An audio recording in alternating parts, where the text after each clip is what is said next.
AI is replacing jobs, from writers to designers to customer support. No field feels completely safe, but here's the truth. AI won't replace you, unless you refuse to adapt.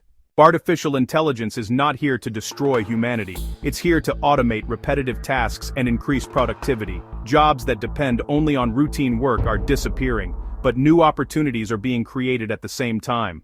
The most affected roles are data entry, basic customer support, simple content writing, repetitive office work. These tasks can now be done faster and cheaper by machines. The smartest move is not to fight AI, but to learn how to use it. People who understand AI tools become more valuable, not less. Even basic knowledge of tools like AI writing, design, or automation gives you an edge.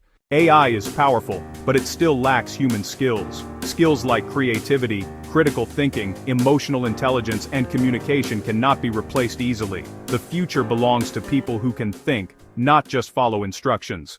In the AI era, skills matter more than degrees. Companies now hire for what you can do, not just what you studied. So keep upgrading your skills, continuously. Every major technological change in history created fear, but it also created opportunity. AI is no different. Those who adapt will grow. Those who resist will fall behind. If this video helped you understand the future better, like, subscribe, and share it with someone who's worried about their career, because knowledge is protection, only on Enlighten and Educate.